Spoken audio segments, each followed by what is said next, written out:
히브리서 8번째 말씀 함께 나누도록 하겠습니다. 지난 주 중에 그 페이스북에 우리 암송학교 강사이신 백은실 사모님 둘째 아들 온유라는 아이, 아실 분 아시죠? 영국에 같이 간 온유가 예배 중에 나눈 대화가 페이스북에 올라와 있길래 제가 이렇게 가지고 왔습니다. 아버지, 목사님들이 예수님을 믿으셔야 되는데 가끔 다른 걸 믿는 분들이 계시더라고요. 목사님 뭘 또 믿느냐 했더니 뭘 믿는데? 라고 아버지인 목사님이 물었더니 왜 그 성경 봉독하실 때 이렇게 이야기하잖아요. 다 찾으신 줄 믿고. 안 찾는 사람이나 못 찾은 사람도 많을 텐데 그걸 왜 믿는 걸까요? 이렇게.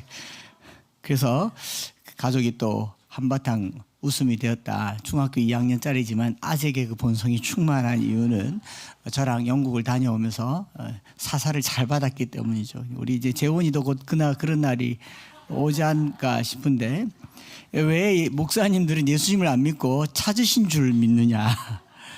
오늘 여러분들이 은혜 받으실 줄 믿고 말씀을 전하겠습니다.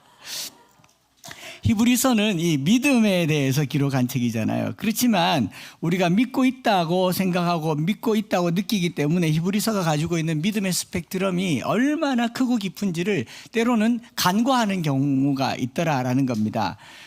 그러니까 이제 내가 믿기는 믿는데 뭘 믿는지, 얼마나 믿는지, 어떻게 믿는지보다 그냥 믿는다라는 거죠. 옛날부터 교회 다니는 사람들 우리 이렇게 말해서 교 믿는다. 뭘 믿습니까? 그러면 교 믿습니다 라고 얘기를 해요. 그래서 그 내용을 뚜껑을 열어보면 없는 거죠. 알맹이가 없는 믿음이 많더라라는 겁니다. 그래서 믿는다는 말을 너무 남발해버렸기 때문에 믿음의 본질, 믿음의 핵심들을 놓치게 되는 경우가 많고, 그러다 보니 나타난 부작용이 뭐냐면 믿음이 이 믿는다라고 했는데 이 믿음이 쉽게 흔들리고 또 믿음에서 떠나게 되고 심지어는 믿음을 저버리게 되는 결과가 나타나는 겁니다. 여기 앉아 계신 분들은 오늘 말씀 듣고 다 예수 믿어 천국에 들어가실 줄 믿고 오늘 말씀을 저는 전하겠습니다. 뭘 믿어야 되겠습니까? 그죠? 이렇게 믿음이라고 하는 게 뭔가 확고한가 생각해 보면요, 여러분 당장 내년 이맘때에 이 자리에 앉아 있을 사람이 누가 있을지, 혹은 다음 달쯤에 또 여기 함께 신앙생활 할 사람이 누가 있을지, 왜 이 믿음이 저리도 흔들릴지 우리가 고민하지 않을 수가 없죠. 히브리서를 읽으면서 믿음을 가진 사람들이 왜 믿음을 버리고 믿음이 흔들리고 믿음 안에 있다고 착각하면서 믿음 생활을 하지 못하고 있는가 질문을 하게 됩니다. 1세기 당시에 사람들이 믿음을 떠나는 경우는 몇 가지 이유가 있었겠죠. 지독한 박해가 있었어요. 유대교 안에 머물러 있으면 박해를 하진 않았지만 예수교를 믿는다고 하는 것은 박해가 아주 심각했고 고난이 있었고 가난이 있었고 사회적 인식들이 그렇게 보편적이지 않았습니다. 오늘날 우리 한국교회에서 교회 다닌다 그러면 그렇게 이상하게 보는 경우가 가끔은 있어요. 이단 사이비인 줄 알고. 그러나 정통적으로 적당한 교회에 다니는 거 그렇게 이상하지 않지만 1세기에는 아주 이상했죠. 그런데 그때 당시와 오늘날 믿음을 떠나거나 약해진 경우를 좀 살펴보면 사람들 중에 우리 머릿속에 혹은 나 자신을 돌아봤을 때 언제 믿음이 약해지고 흔들렸는가를 생각해 보면 코로나 때문에 교회를 오래 출석 못하다 보니 믿음이 약해진 것 같다, 이런 말도. 사업이 어려워서, 직장 생활이 힘들어서 주일날도 그렇고 뭐 내가 출근해야 될 일이 많아지고 경제적인 어려움 때문에 교회나 목회자에게 상처를 받아서 장로에게 돈 떼어서 그렇지 않겠습니까? 또 청년 남녀들은 둘이 사귀다가 깨어져서, 아니 둘이 사귀다가 깨졌는데 왜 예수님을 버리세요?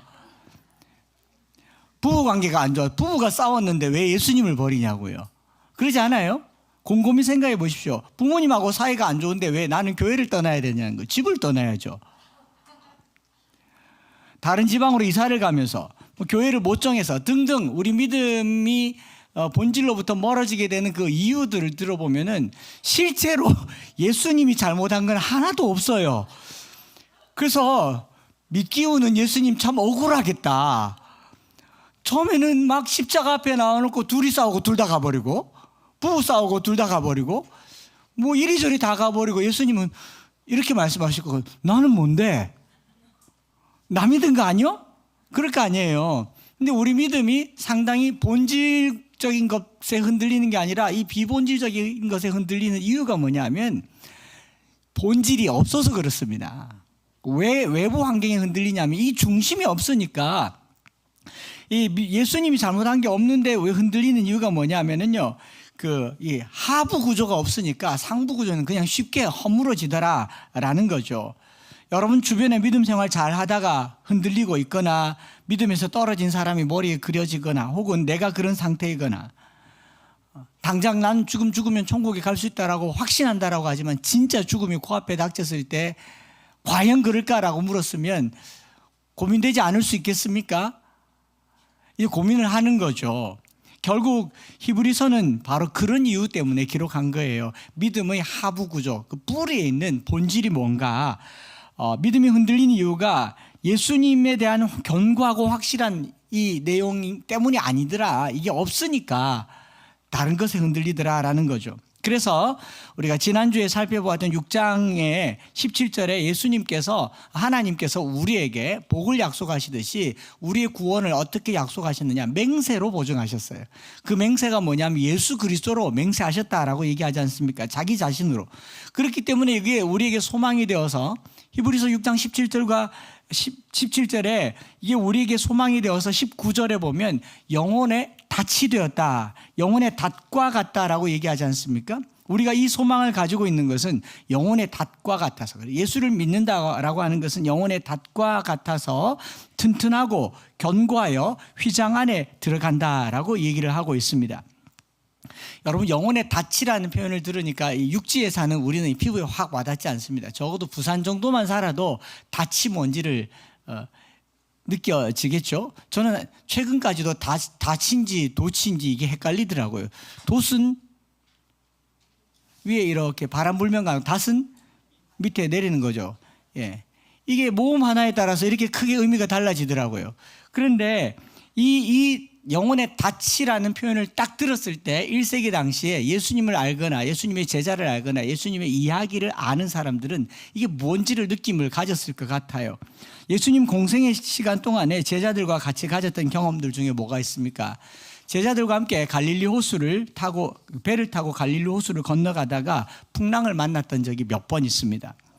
당시에 예수님의 제자들은 대다수가 어부였고 예수님은 목수였습니다. 물에 대해서, 바다에 대해서, 풍랑에 대해서 누구보다도 자신 있었던 제자들이 풍랑을 두려워했다. 바람이 엄청 셌던 거죠. 굉장히 셌고 제자들은 두려워했습니다. 그런데 예수님은 뱃머리에서 주무시고 계셨어요. 그래서 깨웁니다. 아니, 왜 이렇게 자고 있냐고, 뭐라도 한번 해보라고 얘기를 하니까 예수님께서 왜 그렇게 두려워하느냐, 믿음이 작은 자들아. 그리고 잠잠케 하시죠. 심지어는 예수님이 안 계신 배가 갈릴리 바다를 건너는데, 호수를 건너는데 밤에 풍랑이 너무 세서 바람이 거슬러서, 이 마가복음 6장에 보면 바람이 거세게 거슬러서 힘겹게 노젓는 걸 보시고 예수님께서 제자들에게 오시잖아요. 밤에 오시는데 얼마나 깜깜했고 안 보였는지, 또 얼마나 다급했는지 예수님께서 산에서 기도하시다가 내려와서 그 풍랑 위를 가는데 성경에 보면 지나가려고 하셨다. 제가 예전에 설명해 드린 적 있죠. 왜 지나가려고 했겠습니까? 첫째, 어두워서. 둘째, 너무 빨리 와가지고 멈춰지지가 않아가지고. 그래서 제자들이 바람에 겨워서 힘들어하고 있으니까 아이고 빨리 구해줘야지 막 가다가 지나간 거죠. 잠깐만 그러고 돌아와가지고 소닉처럼 오셔서 풍랑을 잠잠케 하려고 하는데 베드로가 뭐라 그럽니까? 주시어든 나를 명하여 걷게 하소서. 귀신인지 아닌지 알고 싶다는 거죠. 그래도 귀신이어든 나를 명하여 로또가 되게 하소서. 모르겠습니다. 어쨌든 그런 시험 아닌 시험을 했고 베드로는 물 위를 걷다가 어떻게 됩니까? 풍랑을 보고 퐁당 빠지게 되는 이야기. 바다와 관련된 에피소드가 꽤 많았죠. 히브리서 6장 19절에 영혼의 닻이라고 얘기했을 때 이 닻은요, 배를 안전하고 안정적으로 유지할 수 있는 필수 요소가 닻 아니겠습니까? 영혼의 닻이란 말을 딱 들었을 때 풍랑이 일어도 이 닻이 있으면 정박할 수 있고 정지할 수 있고 속도를 조정할 수 있는 것이 바로 닻이라고 생각했을 겁니다. 우리가 삶의 풍랑을 만날 때 흔들립니다. 심하게 흔들리고요, 두려워하기까지 합니다. 어두운 밤에 풍랑을 만나면 한 치 앞도 내다볼 수가 없습니다. 그때 예수 그리스도를 영혼의 닻이라고 얘기를 하는 거죠. 그런 주님께서 우리에게 오셔서 뱃머리에서 주무시고 계시다는 사실만으로도 우리는 안전할 수 있다, 튼튼하고 견고할 수 있다. 이게 예수다라는 겁니다. 다만 예수께서 우리에게 오시기만 하면 잠잠해지는데, 견고하게 되는데 이 예수가 불안한 요소가 되니까 계속 흔들린다는 거죠. 오늘 예배를 통하여서 예수님께서 우리의 가정과 우리의 삶의 자리에 영혼의 닻이 되시기를 축복합니다. 그래서 제가 사전을 찾아봤어요. 닷, 앵커, 이게 뭐냐 했더니 사전에 이렇게 나와 있더라고요. 배에 필요한 것인데 정박할 때 또는 풍랑이 일어나서 배가 중심을 잃을 때 닻은 배를 한 곳에 떠 있거나 멈추게 하기 위하여 줄을 메어 물바닥에 가라앉히는 도구로 사용된다. 갈고리가 달린 쇠로 된 기구로 갈고리가 흙바닥에 박혀서 배가 움직이지 못하게 되거나 또 닷 자체의 무게로 가라앉은 뒤에 닻이 어디에 이렇게 튀어나온 부분에 다른 물건을 걸어서 배를 고정시켜주는 유사시의 브레이크 역할을 한다라고 되어 있습니다. 그래서 닻은 세부적인 형태는 다르지만 배를 운행하는 모든 문화권에서 옛날부터 쓰였기 때문에 이 그림, 이 닷, 이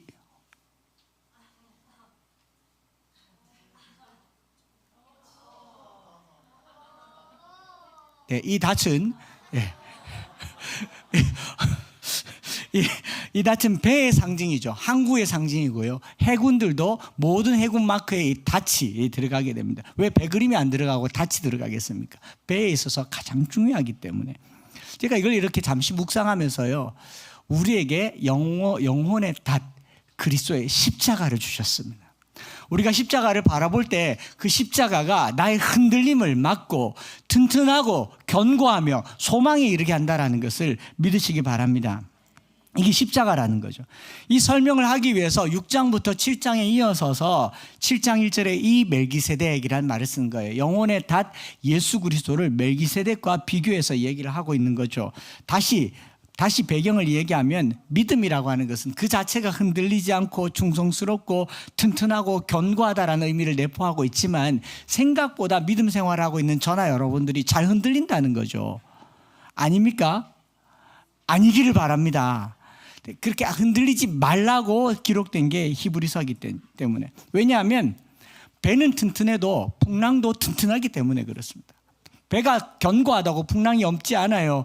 아무리 큰 배가 있다고 풍랑이 사라지는 게 아닙니다. 내가 믿음이 아무리 커도 풍랑은 여전히 그대로 존재하기 때문에 그 풍랑을 이길 수 있는 것은 풍랑을 잠재우는 게 아니라 영혼의 닷, 풍랑을 잠재울 수 있는 예수 그리스도를 가져라라는 거죠. 그래서 히브리서 전체에 자주 쓰고 있고 많이 쓰는 어휘가 뭔가 전반적으로 살펴봤더니 튼튼, 견고, 굳게, 확실, 더욱, 영원히 잡아라, 이런 표현을 많이 쓰더라고요. 왜? 흔들리니까. 흔들리지 말라고 얘기하는 거죠. 그래서 코로나 끝자락 즈음에 우리 모든 성도들이 우리가 가지고 있는 믿음의 심지인 예수 그리스도를 굳게 붙드는, 코로나를 이기는 저와 여러분들 되시기를 바랍니다.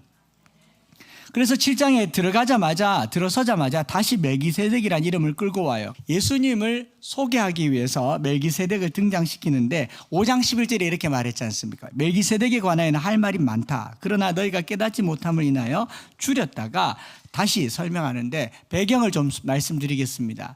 이 히브리서를 읽는 독자들은, 수신자들은 유대인들입니다.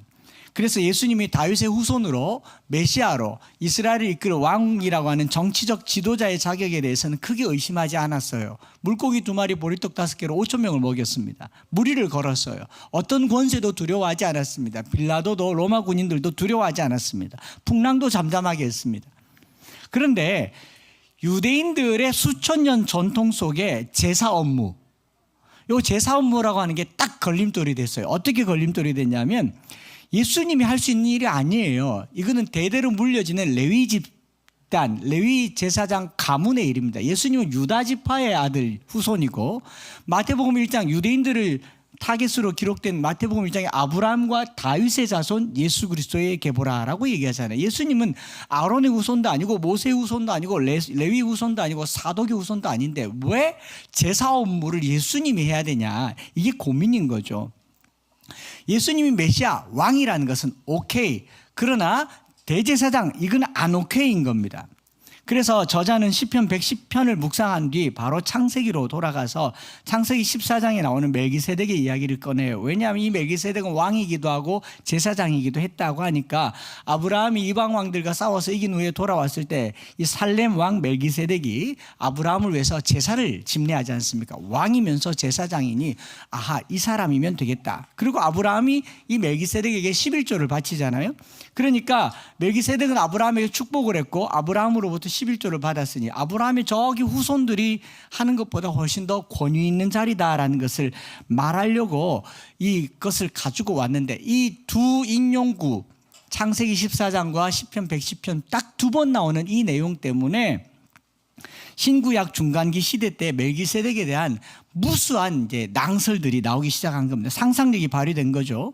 구약에서는 멜기세덱이 두 번 창세기 14장과 시편 110편에 등장하는데 그가 어떤 인물인지에 대해서 관련된 이제 소위 말해 전설이죠. 유대교 전통에서 신화적인 내용들이 많습니다. 몇 가지 예를 들면 필로는 멜기세덱의 이름을 히브리어와 유사하게 의의 왕 ጼ덱, 멜렉 그래가지고 의의 왕, 평강의 왕이라고 얘기를 하고, 또 묵시무닥 중에 에녹서라고 하는 게 있는데 멜기세덱이 천상적 존재로 종말론적 제사장으로 나타나기도 하고, 영지주의자들은 멜기세덱이 메시아라고 말하기도 하고, 쿰란에서는 멜기세덱이 천상적 전사이며 구출자로서 미가엘의 지위에 상응하는 모습으로 쿰란 11번째 문서에 멜기세덱 문서라고 하는 문서도 있다고 합니다. 그러니까 멜기세덱이라고 하는 신비로운 인물을 신비롭게 만들어버린 거죠.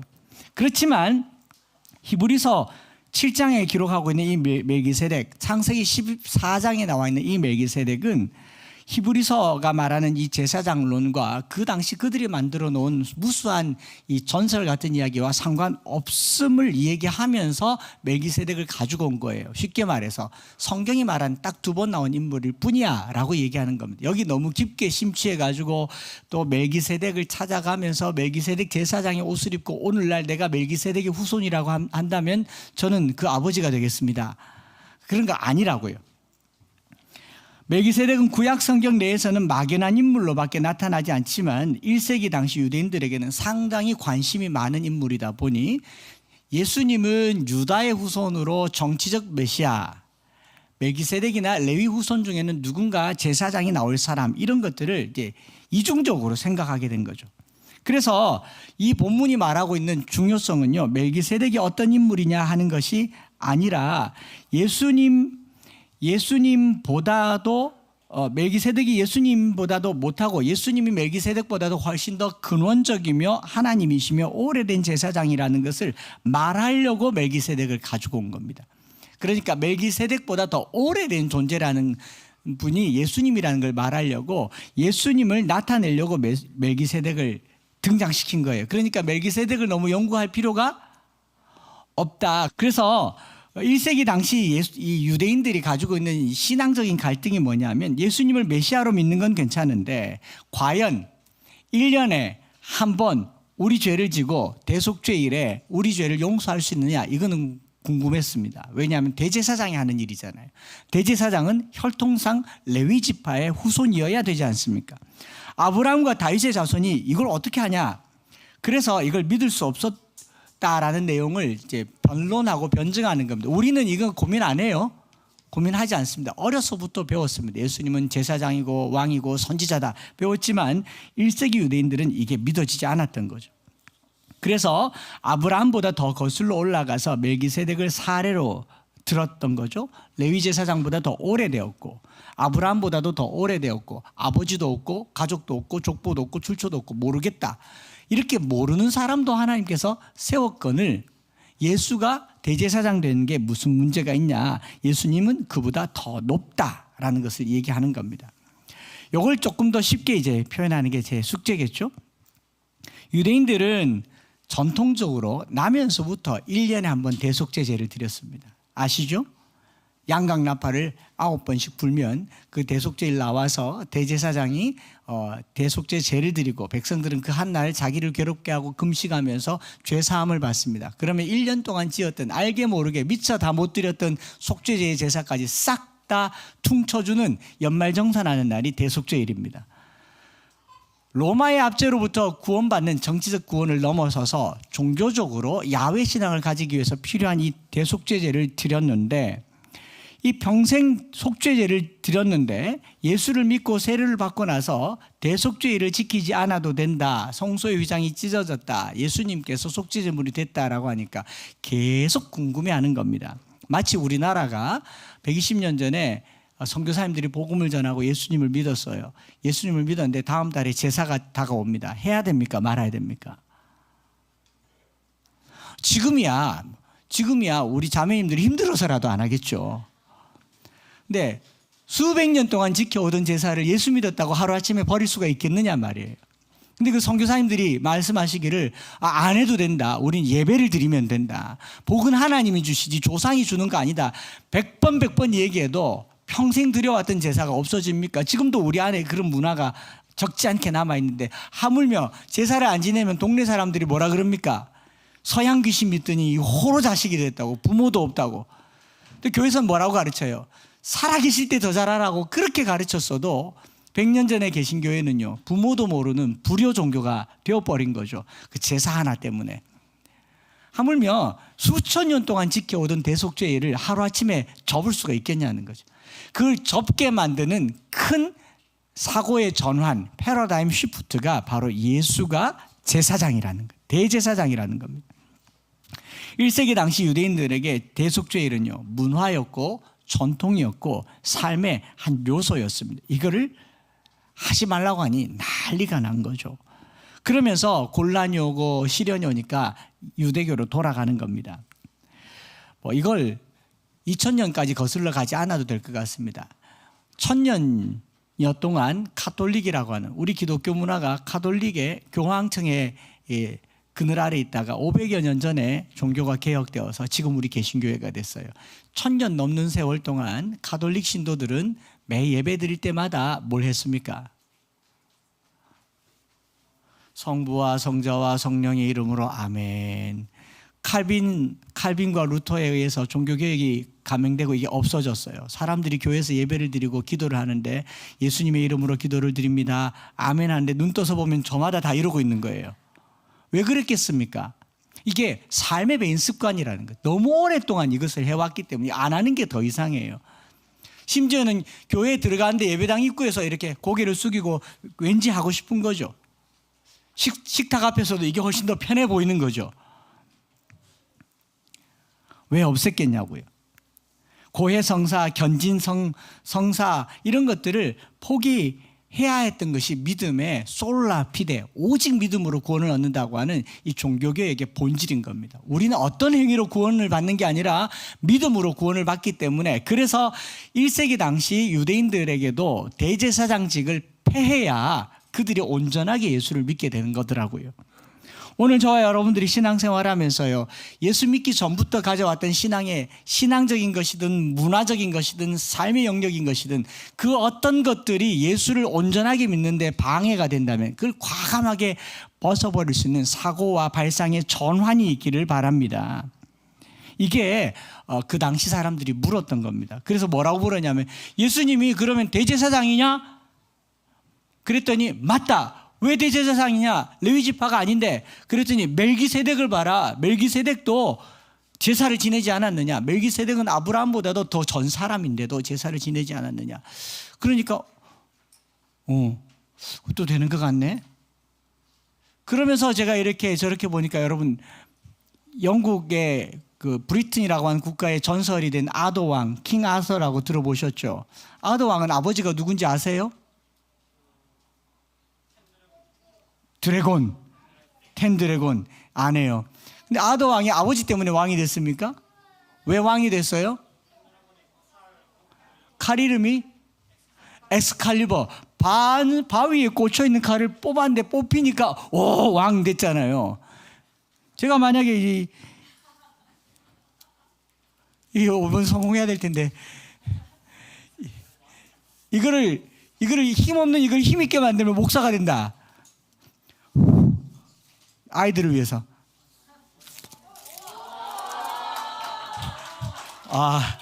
아슬아슬했습니다. 두 번 할 수 없는, 망가졌습니다.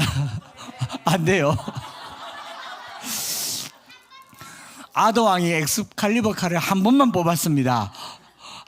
한 번 뽑고 왕이 됐잖아요. 무슨 말을 하려고 하냐면 그 초대의 왕이나 초대의 어떤 통치를 할 때 있어서 예수님께서 레위인들을 돌려놓고 가야 돼요. 레위인들을 제사장으로 삼았을 때 레위인들에게 어떤 자격이 있어서가 아니죠. 제사라고 하는 율법을 만들고 그 일을 할 만한 사람을 세운 거죠. 궁극적으로 레위인이 자격이 있는 겁니까? 하나님께서 자격을 주신 겁니까? 하나님께서 자격을 주신 거죠. 그러면 예수님께서 대제사장 되지 못할 이유가 없다라는 것을 얘기하는 겁니다. 우리가 이상하게도 이건 안 믿는데 딴 건 잘 믿어요. 단군 신화를 믿지 않습니까? 우리의 조상이 곰이었다는 사실을 믿으세요? 곰과 호랑이가 사람이 되려고 굴에 가서 양파와 마늘을 만나요? 마늘과 쑥을 먹었는데 그 호랑이는 못 견디다가 사람이 못 되고 곰이 사람이 되어서 여자가 된 거잖아요. 그래서 남편들이 가끔 가다가 아내들도 보러 미련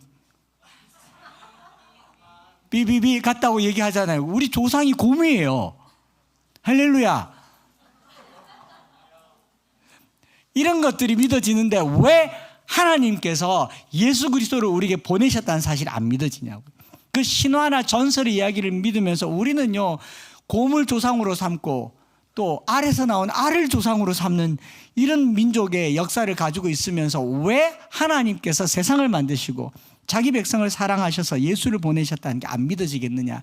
거기에 대한 호소를 하고 있는 내용이 7장의 이야기다라는 겁니다. 특별히 7장 본문을 대제사장직을 소환해서 레위지파와 멜기세덱의 반차를 이렇게 길게 얘기한 것은 바로 레위지파보다 예수님이 더 뛰어나고 멜기세덱보다 더 뛰어난 분이 예수 그리스도시고 참 제사장이다라는 것을 말하려고 기록을 한 게 이 본문입니다. 그렇다면 이렇게 길게 비교하는 이야기, 오늘의 결론이고 이야기에 제가 길게 이야기한 내용의 핵심이 뭐냐 하면은 대제사장 직분이 뭐길래 유대인들은 예수를 받아들이지 못했으며 대제사장이 하는 일이 뭐길래 혈통을 그렇게 중요시 여겼으며 그 율법이 불완전한데 어떻게 하면 완전하게 되느냐. 대제사장이 하려고 하는 그 일의 본질이 뭔가를 살펴보면 이제 거꾸로 다 이해가 되지 않을까 싶습니다. 대제사장의 직분은요, 레위 자손 중에 한 사람, 이스라엘 백성들 전체에서 한 사람 1년에 한 번 백성을 대표해서 지성소에 나아가서 백성의 죄를 사함을 선언함으로 하나님과 백성을 화해시키는 일을 하는 존재가 유일하게 대제사장이었습니다. 그러니까 대제사장이라고 하는 직분이 중요한 게 아니라 그가 하는 일 때문이죠. 그래서 그 일을 누가 하느냐? 대제사장이 하는데 하나님과 백성을 화해시키고 하나님과 백성을 중재하는 중보자인데 이 대제사장은 유한한 생명을 가졌으니 죽고 세습하고 이 대제사장은 죄를 지고 있으니 자기 죄도 감당해야 되는데 하나님의 아들이신 하나님으로부터 오신 예수 그리스도는 죄도 없으시고 죽음에서 다시 살아나셔서 인간이 가지고 있는 생명의 유한성도 완전히 극복하셨고 자기의 목숨을 단번에 드림으로 성소의 휘장을 열어놓아서 영원한 하나님과 우리 사이에 화목이 되셨다라는 겁니다. 그렇기 때문에 이 예수를 믿는 것은 가장 확실한 보증이다. 가장 확실한 증거다. 그러니 이 소망을 가져야 웬만한 일에 흔들리지 않는다. 사람을 붙들면 흔들리죠. 여러분들이 저를 믿으면 흔들릴 겁니다. 다음 달에 제가 저희 집 사람이랑 이혼하고 어느 주일날 교회 안 나오면 흔들릴 겁니다. 갑자기 무서운 얘기를 했네요. 입에 못 담을 얘기를 해. 심장이. 여러분들이 저를 사랑하고 저를 신뢰하고 저를 의지하는 만큼 제가 흔들리면 여러분들이 흔들릴 거예요. 그런데 1세기 당시에 대제사장을 그렇게 신뢰했다고요. 그렇게 죽고 세습하고 죄 있는 제사장을 신뢰하지 말고 영원하신 예수님을 신뢰하라라는 겁니다. 대제사장직의 영원함과 단회성을 가진 속죄의 능력이 예수 그리스도에게만 있다는 거죠.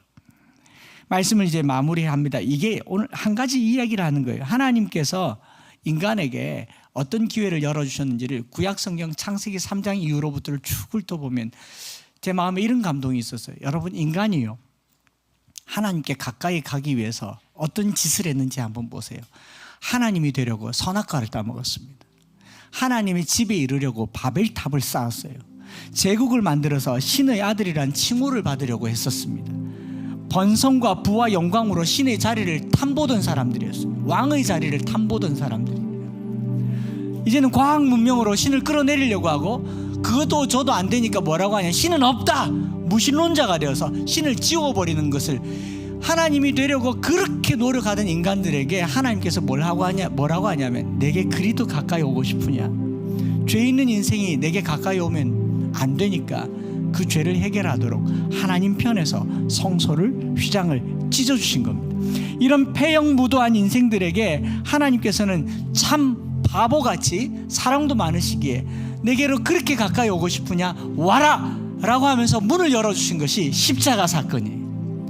그 하나님께 우리가 못 다가가는 게 아니라 하나님을 넘보려고 했던 그 자리에 하나님께서 우리를 초대해 주신 겁니다. 바로 예수 그리스도는 에덴 동산에서 쫓겨난 그 인생들에게 길을 열어주신 하나님의 은혜인 거죠. 변함이 없고 맹세로 되었으니 확실하고, 부활하셨으니 영원하고, 우리를 온전히 구원할 수 있도록 자기를 힘입어 하나님께 나아갈 수 있도록 하셨다가 히브리서 7장의 메시지입니다. 이 예수를 믿는 것이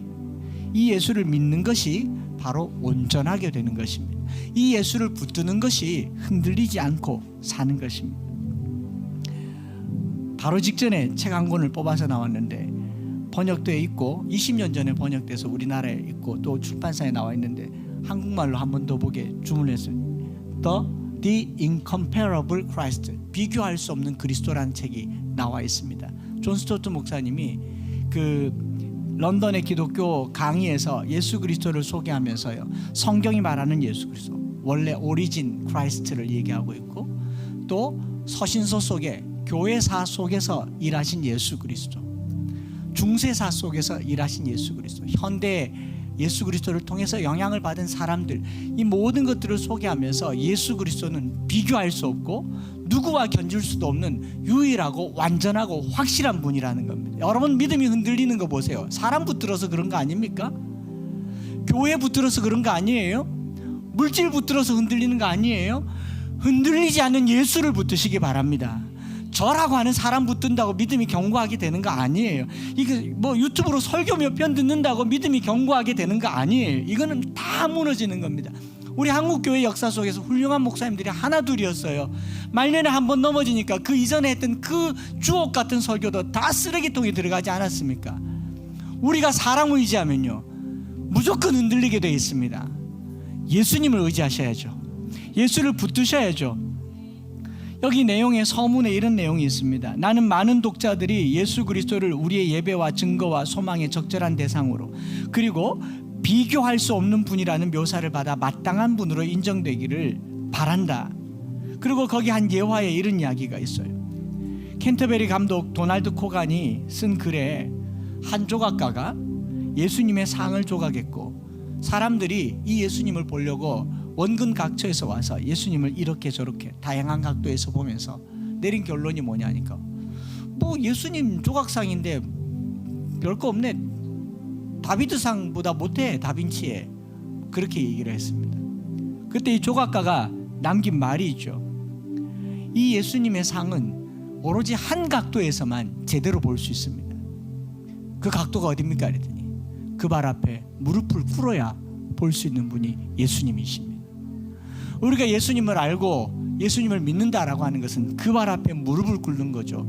찢어진 성소로 나아가서 주님 앞에 무릎을 꿇는 거죠. 하나님께 더 가까이 나아가기를 원한다고 하지만 정작 우리 신앙생활하는 거 한번 보세요. 일주일에 한번 인사치레 하듯이 시댁 가듯이 교회 오진 않습니까? 1년에 한번 명절에 시골 가듯이 주님 만나진 않습니까? 매일같이 하나님께서 문 열어놓고 나 좀 보자, 내게로 오라고 하지만 우리는 시간 정해놓고 의무사항 하듯이 하나님께 나오는 거 아니냐고요. 주님 은혜의 보좌 앞에 담대히 나오도록 열려있는 이 문을 늘 붙들고 늘 의지하고 사시기 바랍니다. 남편 의지하지 말고, 아내 의지하지 말고, 또 돈 의지하지 말고, 내 건강 의지하지 말고, 주님 의지하는 영원한 영혼의 닻을 가지고 튼튼하게 살아가시기를 축복합니다.